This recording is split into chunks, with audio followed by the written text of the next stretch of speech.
ગતરોજ એટલે કે બુધવારના રોજ સુરતના શિવશક્તિ ટેક્સટાઇલ માર્કેટમાં આગની ઘટના ઘટી હતી। આગ એટલી હદે વિકરાળ બની કે 450થી વધારે દુકાનો આગના ઝપેટામાં આવી હતી।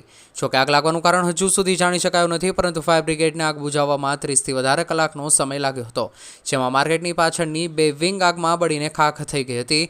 ત્યારે વેપારીના જણાવ્યા મુજબ આગને કારણે બીજા દિવસે માર્કેટ બંધ રહ્યું હતું। ટેક્સટાઇલ માર્કેટ વિસ્તારની 5000થી વધુ દુકાનોનો વેપાર બંધ રહેતા તમામ વેપારીઓને ભારે નુકસાની વેઠવાનો વારો આવ્યો છે, જેમાં વેપારીઓએ 500થી વધારે કરોડનું નુકસાન થયું હોવાનું જણાવ્યું છે।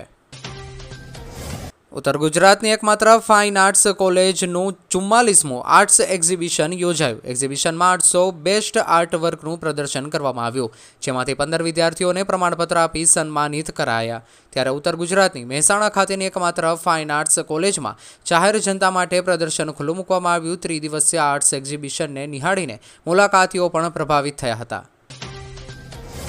દાદરા નગર હવેલીમાં એસએસસી અને એચએસસી બોર્ડની પરીક્ષા શરૂ થઈ છે। દરેક પરીક્ષા કેન્દ્ર ખાતે વિદ્યાર્થીઓને તિલક લગાવીને ફૂલ અને બોલપેન આપી સ્વાગત કરવામાં આવ્યું હતું। કલેક્ટર પ્રિયાંક કિશોર પરીક્ષા આપવા આવેલ વિદ્યાર્થીઓને ફૂલ, બોલપેન અને ચોકલેટ આપી પરીક્ષામાં સારો દેખાવ કરે એ માટે શુભેચ્છા આપવામાં આવી હતી। દાનહમાં ધોરણ 10ની પ્રથમ ભાષા ગુજરાતી, અંગ્રેજી અને હિન્દીની પરીક્ષા લેવાઈ।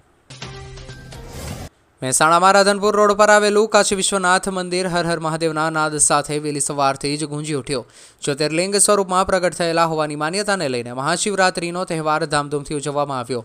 એક માન્યતા મુજબ મહાશિવરાત્રિના દિવસે ભગવાન શિવ અને પાર્વતીના લગ્ન થયા હોવાની આસ્થા સાથે શિવ મંદિરમાં શિવ વિવાહ સંબંધિત આયોજન કરવામાં આવ્યું। રાજકોટ પાયલ હોસ્પિટલમાં સીસીટીવી કાંડમાં તપાસમાં વધુ એક વખત ચોંકાવનારા ખુલાસા સામે આવ્યા છે, જેમાં હોસ્પિટલમાં મોંઘી મશીનરીના કારણે સીસીટીવી રાખ્યાનો હોસ્પિટલે જવાબ આપ્યો હતો, જેમાં હોસ્પિટલને મોંઘી મશીનરી દેખાઈ પરંતુ લોકોની ગુપ્તતા ધ્યાને લીધી ન હતી, જેમાં મોંઘી મશીનરીના કારણ આગળ ધરીને તંત્રએ પોતાનો બચાવ કર્યો હતો, જેમાં મશીનરીના સર્વેલાન્સ માટે સીસીટીવી રાખ્યા હોવાનું હોસ્પિટલના અધિકારીઓએ જણાવ્યું હતું। જોકે આરોગ્ય વિભાગને નોટિસનો જવાબ મળતા કાર્યવાહી કરવામાં આવનાર છે। અમેરિકાના રાષ્ટ્રપતિ તરીકે ડોનાલ્ડ ટ્રમ્પે શપથ ગ્રહણ કર્યા બાદ સતત નવી અપડેટ સામે આવી રહી છે। અમેરિકાના રાષ્ટ્રપતિ ડોનાલ્ડ ટ્રમ્પ દેશમાંથી ગેરકાયદેસર ઇમિગ્રન્ટ્સને હાંકી કાઢવામાં વ્યસ્ત છે। તેમના સત્તામાં આવ્યા પછી ભારત, બ્રાઝિલ, અલ સાલ્વાડોર, મેક્સિકો સહિત ઘણા દેશોના હજારો લોકોને અનેક જહાજોમાં પાછા મોકલવામાં આવ્યા છે। એટલું જ નહીં, હવે 227 વર્ષ જૂનો કાયદો લાવવાની તૈયારી કરી રહ્યા છે, જે અંતર્ગત દરેક બિન અમેરિકનને હાંકી કાઢવા કવાયત કરી શકાય છે। તેમના નિર્ણયને કોર્ટમાં પડકારવાની પણ ચર્ચા છે, પરંતુ જો તે કાયદાનો અમલ કરી શકશે તો અમેરિકા સહિત સમગ્ર વિશ્વમાં મોટી હલચલ મચાવશે। ગુજરાતમાં હાલ ગરમીનું પ્રમાણ વધી રહ્યું છે। ફેબ્રુઆરી મહિનામાં મહત્તમ ડિગ્રીનો પારો ધીરે ધીરે ઊંચો જઈ રહ્યો છે। ગુજરાતના દરિયાકાંઠાના વિસ્તારમાં ગરમ પવનો અને ભેજને કારણે બફારાનું પ્રમાણ વધ્યું છે। ત્યારે હવામાન વિભાગે રાજ્યના મહત્તમ તાપમાનમાં 2થી 3 ડિગ્રીનો વધારો નોંધાય તેવી આગાહી કરી છે। હવામાન વિભાગે ગુજરાત સહિત કોંકણ, ગોવા, કેરળ અને કર્ણાટકના દરિયાકાંઠાના વિસ્તારમાં ગરમીનું એલર્ટ આપ્યું છે।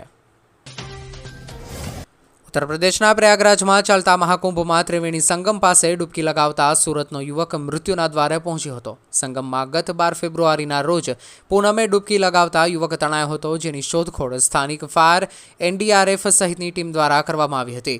સુરતથી મિત્ર સાથે મહાકુંભમાં નીકળેલા યુવકની 14 દિવસ બાદ પણ કોઈ ભાળ મળી નહોતી, એને પગલે પરિવારજનોમાં શોકની કાલીમાં છવાઈ ગઈ હતી।